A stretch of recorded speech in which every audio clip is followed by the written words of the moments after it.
Hola a todos y a todas. En este capítulo de hoy vamos a ver el rango de un producto de matrices.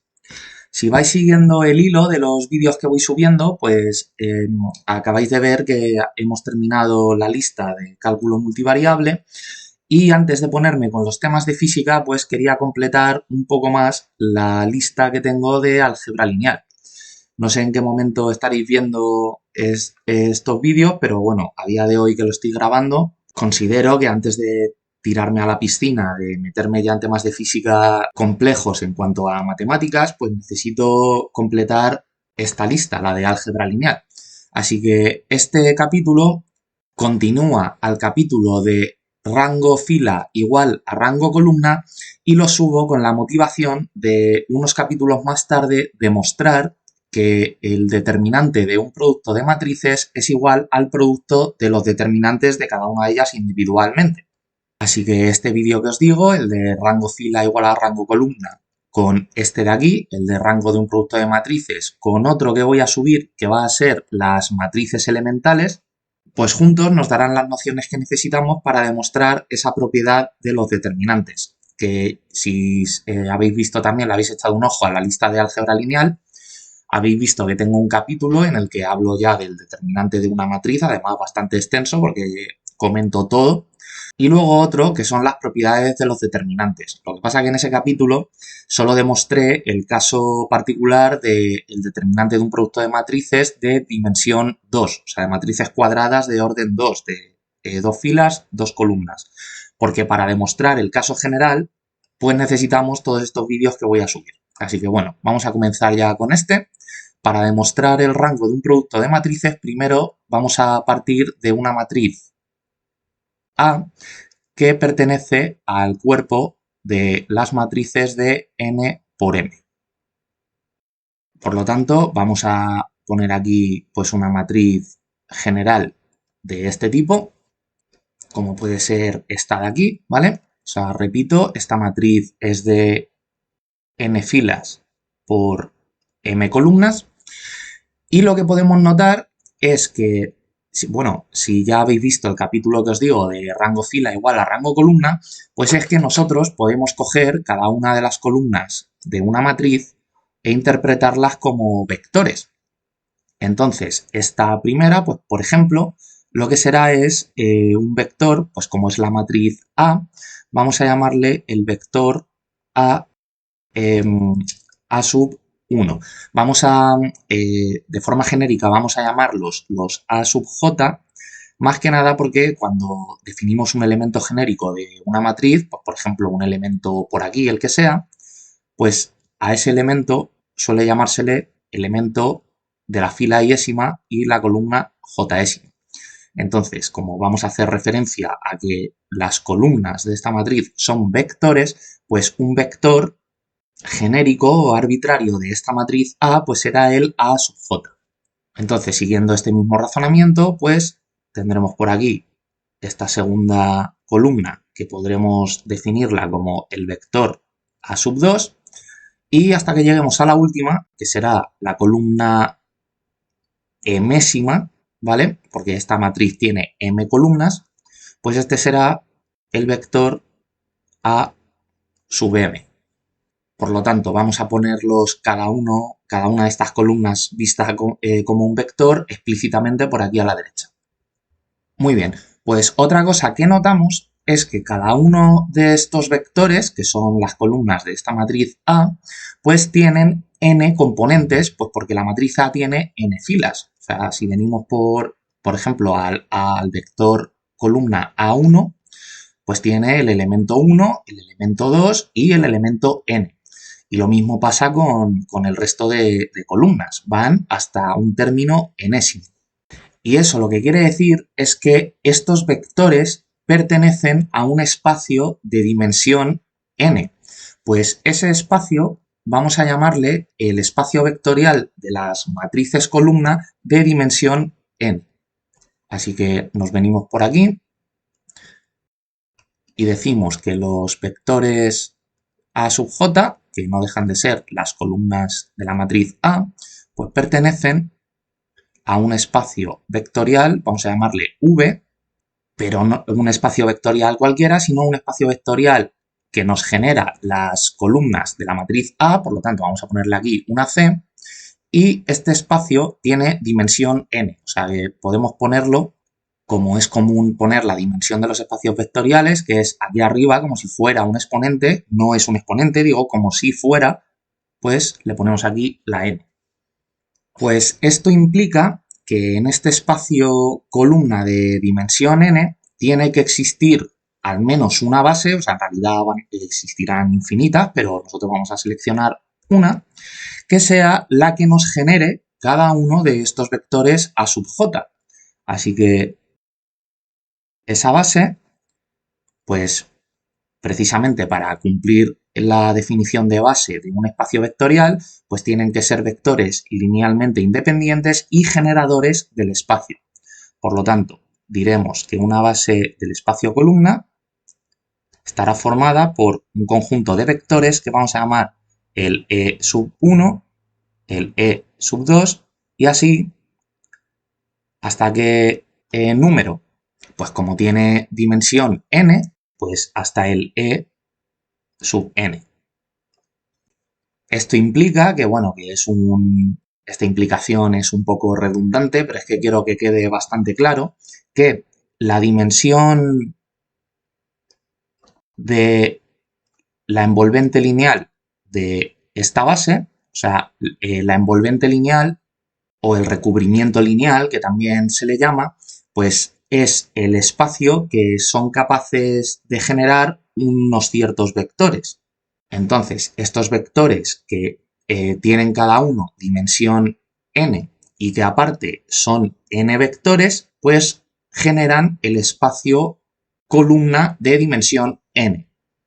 Por eso digo que es un poco redundante, porque bueno, es obvio, pero bueno, así también vemos este tipo de notación de poner estos símbolos que son como unos corchetes así estilo signos de desigualdad menor, mayor. Y al poner aquí dentro la base, lo que estoy poniendo es esto de aquí, ¿vale? O sea, el conjunto de estos vectores. Por lo tanto, esto tiene dimensión igual a n.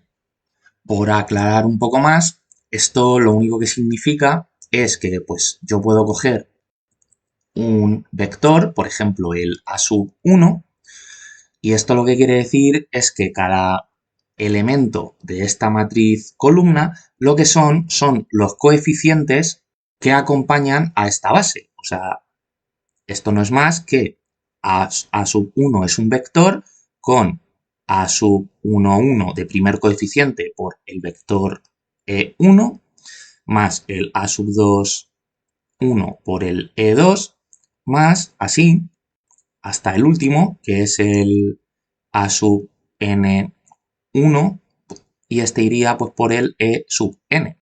Esto podemos ponerlo como un sumatorio donde veis que hay un índice que siempre se va repitiendo, que en concreto es este, o sea, perdón, el que se va repitiendo es, sí, este 1 de aquí, el correspondiente a las columnas de los coeficientes A, y luego hay otro que va sumándose, que es este primero con el índice que lleva el vector.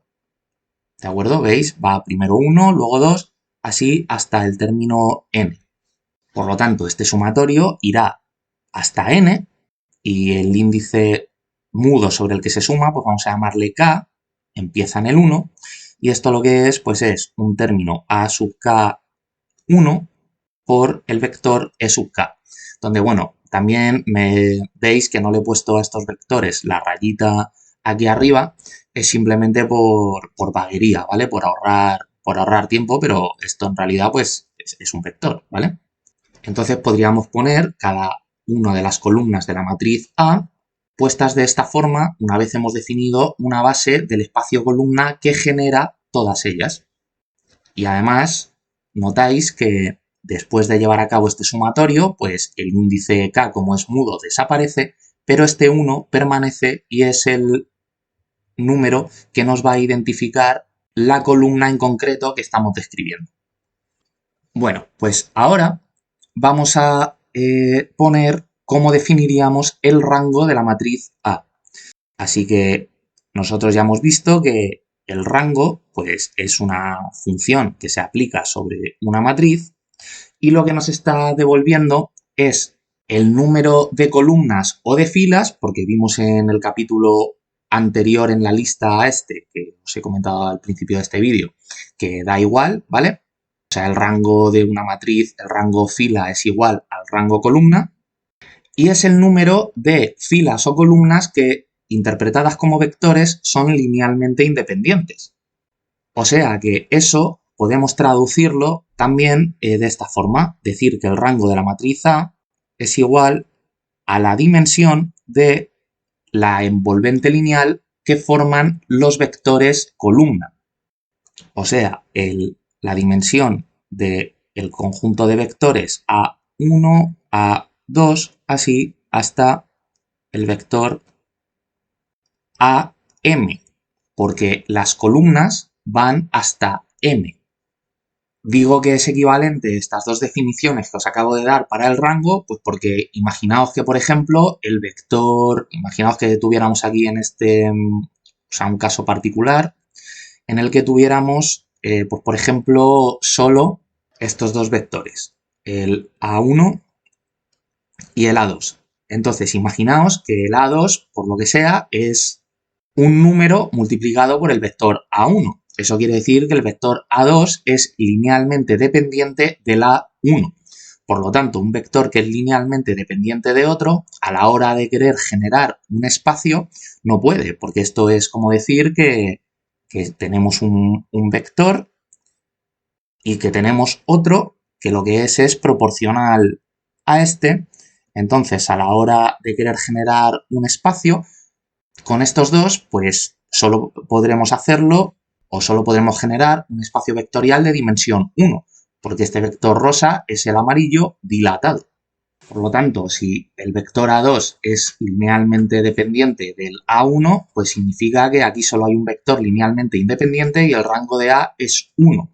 Pero también la dimensión del espacio que pueden generar estos dos vectores, pues también es 1, porque estamos en una misma recta, ¿de acuerdo? Si este vector rosa, en vez de ser el vector amarillo dilatado, pues fuera linealmente independiente y tomara, pues por ejemplo, esta dirección de aquí, entonces ya el espacio que genera esto, pues es un espacio de dimensión 2 y en ese caso, pues el rango de A también sería 2. Tendríamos dos vectores linealmente independientes que generan un espacio de dimensión 2. Así que resumiendo, esto quiere decir que como tenemos m vectores columnas de A, pues la dimensión de este conjunto de vectores, o sea, la dimensión que son capaces de generar potencialmente, que es lo que se llama la envoltura, la envolvente lineal, o el recubrimiento lineal, o tiene unos cuantos nombres, no podrá exceder el número de vectores que tiene este conjunto. O sea, que esto significa que esto es menor o igual que m. Porque imaginaos que todos los vectores que tuviéramos aquí, todos los vectores A sub lo que sea, pues fueran linealmente independientes. Entonces la dimensión máxima del espacio que generarían estos vectores pues sería m. Pero no tienen por qué ser linealmente independientes todos. Puede que haya alguno que sea linealmente dependiente, porque estamos describiendo una matriz y aquí no hemos dicho, no hemos especificado ni las filas ni las columnas, ni si son dependientes o no de otras. Entonces, en ese caso, pues obviamente la dimensión sería menor que m. Mínimo 1, porque no tiene sentido hablar de dimensión de 0 de un conjunto de vectores que tenga cardinal 0. Entonces, el mínimo de la dimensión sería 1 y el máximo m. Pero resulta que también, por cómo hemos definido estos vectores columna como combinaciones lineales de estos coeficientes A por los vectores de una base, pues esto lo que significa también es que los A sub J, como tienen n coeficientes, o sea, su base tiene n vectores linealmente independientes, nunca serán capaces de generar un espacio que tenga dimensión mayor que n. O sea, esto lo que significa es que la envolvente lineal de los vectores columna de la matriz A, vamos a ponerlo así, la envolvente lineal de los A sub j está contenida en la envolvente lineal de el espacio vectorial columna de dimensión m. Por lo tanto, el rango de A tampoco va a poder exceder este número, o sea, n. Vale, pues aclarado esto, lo que nos imponen estas dos restricciones, pues es que si el rango de A es la dimensión de este conjunto de vectores, o sea, es la dimensión de la envolvente lineal que generan, pues si no puede exceder m ni tampoco puede exceder n, pues lo que tendrá que ser es menor o igual que el más pequeño de estos dos, porque si yo tengo, por ejemplo, que algo, por ejemplo, un cuadrado, o bueno, vamos a poner una x tiene que ser menor que 3 y x tiene que ser menor que 5, pues si nos venimos a una recta y pues por aquí está el 2, por aquí está el 3, por aquí el 4 y por aquí el 5, pues si tiene que ser menor que 5, pues nos vendremos en todos los números en esta dirección por debajo del 5. Bueno, aquí no he puesto el menor o igual, lo pongo en un momentito, que así entonces el 5 está incluido, pero es que también nos impone esta condición, que como tiene que ser menor o igual a 3, también tiene que darse esto otro de aquí. Entonces, ¿cuál es la intersección de estas dos restricciones? ¿Qué es lo que nos va a dar la restricción total? Pues justo esta franja de aquí, los números que son menores o iguales a 3, que también cumplen que son menores o iguales a 5. Esta franja amarilla cumple ambas restricciones, sin embargo, estos de aquí pues solo cumplen una. Entonces, al hacer la intersección de los dos conjuntos que nos dan ambas restricciones, pues llegamos a la conclusión de que el rango de A tiene que ser menor o igual que el más pequeño, o sea, que el mínimo de estos dos números, de m y de n. Así que vamos a recopilar por aquí arriba esta información que acabamos de obtener y seguimos con el capítulo. Vale, pues vamos a continuar. Ahora vamos a introducir el producto de matrices, así que vamos a definir una matriz B que pertenece al cuerpo de matrices de dimensión m por P y vamos a definir otra matriz C que va a ser el producto de la matriz A por la matriz B y entonces esta pertenecerá al cuerpo de las matrices de N por P, o sea, las filas de A por las columnas de B. Y puesto explícitamente, pues es este producto de matrices de aquí, ¿vale? Entonces, nosotros sabemos que el producto de matrices, pues ya tengo un vídeo en el canal en la lista de álgebra lineal, donde cada elemento de la matriz resultante del producto de otras dos, pues en este caso C, los C sub i j son el resultado del sumatorio desde k igual a 1 hasta m, porque m es la dimensión común de las dos matrices, las columnas de la primera y las filas de la segunda, que tienen que ser igual para que pueda hacerse este producto. Tengo también el primer capítulo de esta lista de reproducción, la de álgebra lineal, es precisamente el demostrar esta propiedad, la fórmula del producto de las matrices y por qué se multiplican como se hace. Y esto pues es los elementos A sub i k por los elementos B sub k j. Pues ahora vamos a hacer algo parecido a lo que hemos hecho con la matriz A. Vamos a centrarnos en las columnas de la matriz B, en concreto en una genérica que vamos a llamar la columna betaésima. Esto quiere decir que pues, podemos coger, igual que con la matriz A, pues podemos coger esta columna y llamarla C mayúscula sub 1, interpretándola como un vector. Esta otra pues sería C sub 2. Y lo que estoy diciendo pues es que vamos a coger aquí pues una entre medias. Vamos a decir que esta la definimos como la columna C sub beta. Y entonces lo que será pues es, tendremos que venirnos a la definición de los elementos de la matriz C, dadas por esta fórmula, porque C es el producto de A por B, y fijar, en vez de poner una columna genérica J, pues fijar esa columna en, como la hemos llamado, pues en la columna betaésima. Entonces, bueno, aquí podemos también añadir que esto es C sub beta, que lo definimos de esta forma.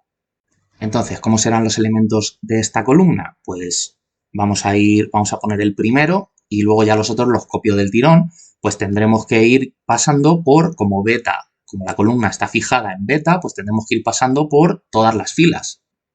La fila 1, la fila 2, así hasta las n filas que tiene la matriz C. Por lo tanto, empezamos C1 beta, pues esto será igual a este sumatorio. Lo único que ahora pues hemos sustituido la i por un 1, así que aquí en esta fórmula general pues ponemos aquí un 1 y esto será igual pues a sub 1, 1, b sub 1 beta más a sub 1, 2, b sub 2 beta también, más puntos suspensivos, el último término, que es a sub 1m, b sub m beta. Entonces esto haría referencia a justo este término que está aquí en la posición de la primera fila, columna betaésima. Pues ahora vamos a ir pasando pues por todos los demás, que como digo, pues ya los copio del tiro. Vale, entonces, aquí nosotros pues ya sabemos que como esto está haciendo referencia a una de las columnas, lo que pasa es que lo estamos poniendo al estilo ecuación, pues vamos a pasar al estilo matricial, que no es nada más que cambiar la notación y ponerlo de esta forma. Aquí tenemos los mismos elementos, que son estos de aquí, lo que pasa es que ya no he puesto la beta, la columna en color azul, ¿vale? Y pues en la primera fila pues tenemos todos estos elementos de aquí, que son estos. En la segunda tenemos estos de aquí, así hasta la última. Donde aquí que me estoy dando cuenta que no parezca que esto de aquí es una M, esto de aquí es una N y luego un 1. Lo que pasa es que los he puesto muy pegados. Esto es una N y aquí luego un 1, ¿de acuerdo? Ahora sí, aquí N, M, M, beta. Vale, perfecto. Vale, pues vamos en el siguiente paso. Voy a borrar esto, me traigo esta ecuación matricial a la izquierda y continuamos. Muy bien, aquí entonces tenemos una matriz columna, en concreto la columna betaésima de la matriz C. Entonces, como aquí hay una matriz con muchos términos sumándose, pues lo que podemos hacer es separar en columnas, porque al final la suma de m matrices columnas que hay aquí, pues porque el sumatorio iba hasta m, que son todas estas, pues nos darán la columna betaésima de C. Lo que pasa que podemos darnos cuenta de algo, que es que visto este primer término como la primera matriz columna de una suma que vamos a poner aquí a la derecha, podemos ver que a todos los elementos de esta columna les va multiplicando este elemento de aquí. Por lo tanto, vamos a poder sacar aquí factor común a ese B1 beta ¿Y a qué va a ir multiplicando? Pues a A1, 1, pues vamos a ponerlo A1, 1. Aquí A2, 1, puntos suspensivos, AN1. Ahora vamos con el otro término, pero lo que quiero que os deis cuenta es que resulta que esta matriz de aquí es A sub 1, o sea, la primera columna de la matriz A. Y lo mismo va a pasar con todas las m columnas en las que está compuesta esta suma, que nos va a dar la columna betaésima de C. Pues esta segunda de aquí, estáis viendo que vamos a poder sacar factor común a B2 beta, que va multiplicando a todos los términos, y que el resto de términos pues son A12, A22, AN2, y esos son la columna A2 de A. ¿Y qué significa esto? Pues que cada columna de C es combinación lineal de unos ciertos coeficientes, que son ciertos elementos de la matriz B, multiplicados por las columnas de la matriz A. Por lo tanto, las columnas de la matriz A ejercen de la base del espacio vectorial columna de la matriz C. Así como con la matriz A, pues nos habíamos inventado, que lo he borrado, nos habíamos inventado esa base B compuesta por los vectores E sub 1, E sub 2 hasta E sub n, que eran la base del espacio vectorial V. Pues aquí, con la matriz C, ocurre algo similar, pero esa base son las columnas de la matriz A. Entonces, ¿qué quiere decir eso? Pues que cuando nos vayamos a mirar todas las columnas de C, significa que la envolvente lineal de las columnas de C, o sea, de las C sub J, o sea, de el espacio que son capaces de generar todas las columnas de la matriz C, pues está contenido en la envolvente lineal de los A sub J, porque los A sub J son la base del espacio columna de la matriz C. Y al igual que en el caso de aquí arriba, esto implicaba que el rango de A no podía exceder n, que era la dimensión del espacio columna cuya base generaba estos vectores A, pues esto implica que el rango de C, visto como los vectores columna que son linealmente independientes, no van a superar el número de vectores linealmente independientes que formen las columnas de A, o sea, el rango de A. El rango de C va a ser menor o igual que el rango de A. Entonces, dejadme que borre esto un poquito y ya finalizamos el capítulo. Pero antes, dejadme que ponga algo para que va a ser interesante, que es poner simplemente en una fórmula como que C sub J, ya no seleccionamos la columna betaésima, sino que lo ponemos de forma general, como que las columnas de la matriz C interpretadas como vectores, pues son lo que acabamos de ver.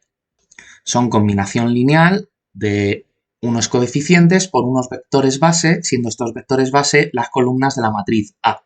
Entonces, aquí podemos ver que pues, los coeficientes tienen fijada la beta, entonces beta es lo que va a ser J aquí, porque ahora vamos a poner una columna arbitraria y no fijamos como aquí hemos hecho. Entonces va a sumarse sobre el primer término que veis del coeficiente, que veis que es el que se repite, 1 aquí, 2 aquí, 2 aquí, m aquí, m aquí.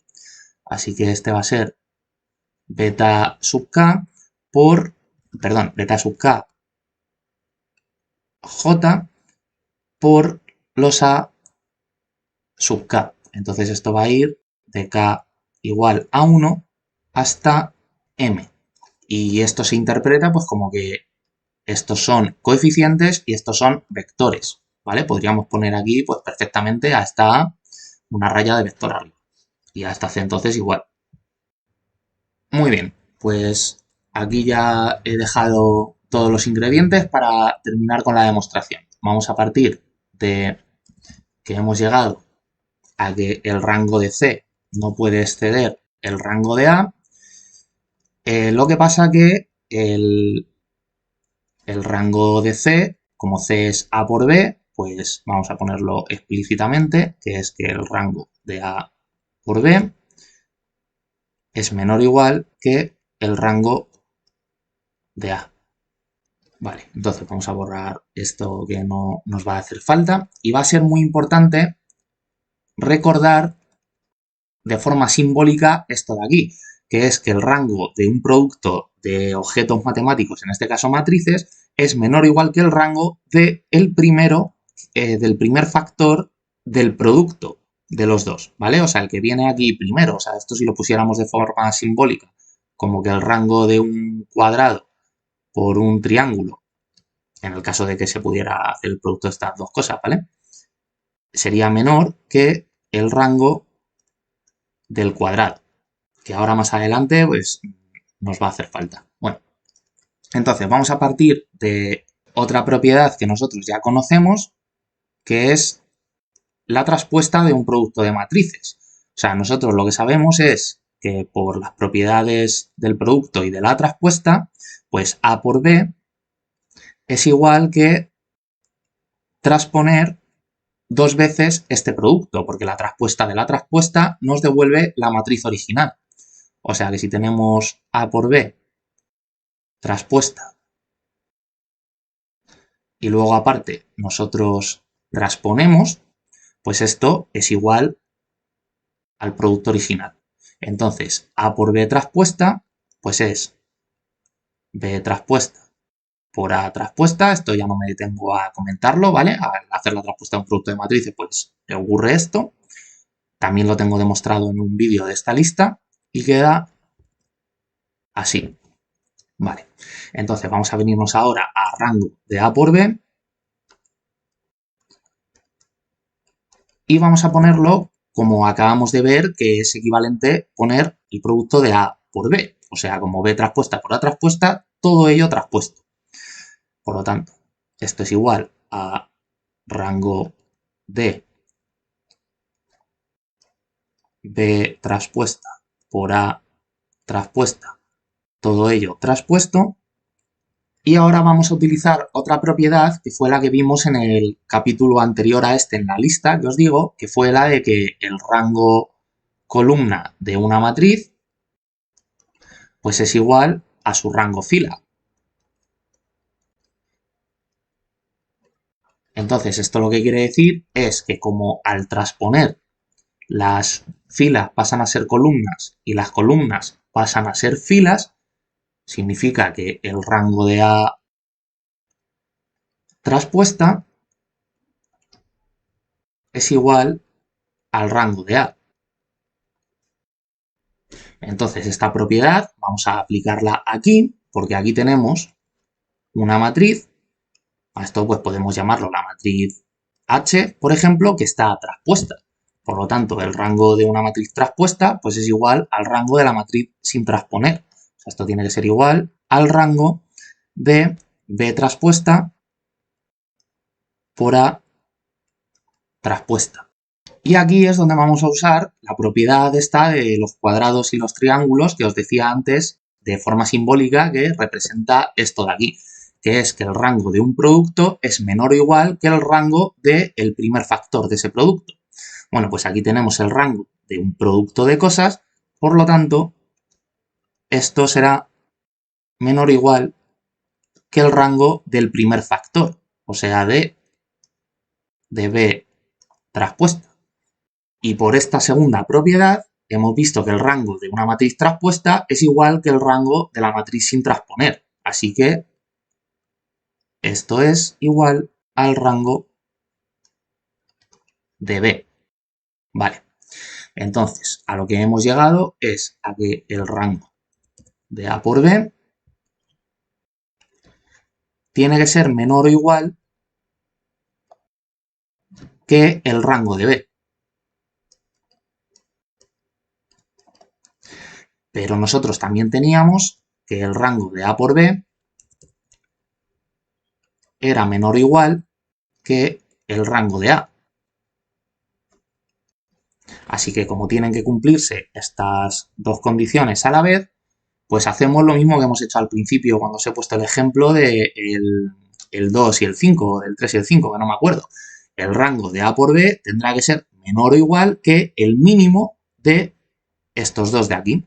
O sea, rango del producto de A por B es menor o igual que el mínimo entre el rango de A y el rango de B, donde el mínimo de esto que forma un conjunto, por eso va entre llaves, el mínimo es una función que simplemente lo que nos dice es que de las cosas que forman este conjunto, que va entre llaves, nos quedemos con el más pequeño de todo lo que haya. ¿El más pequeño de qué? Bueno, pues en este caso de lo que nos dé la función rango. Como la función rango nos da un número, un escalar, pues nos quedaremos con el escalar más pequeño que sea el rango de estas matrices que hay aquí, pues de A y de B. Y ya pues con esto hemos terminado el capítulo que como os digo, pues bueno, nos va a servir para esta demostración, nos servirá como lema para demostrar que el determinante de un producto de matrices es igual al producto de los determinantes. Entonces, bueno, aquí acaba este capítulo, espero que lo hayáis entendido y nos vemos en el siguiente.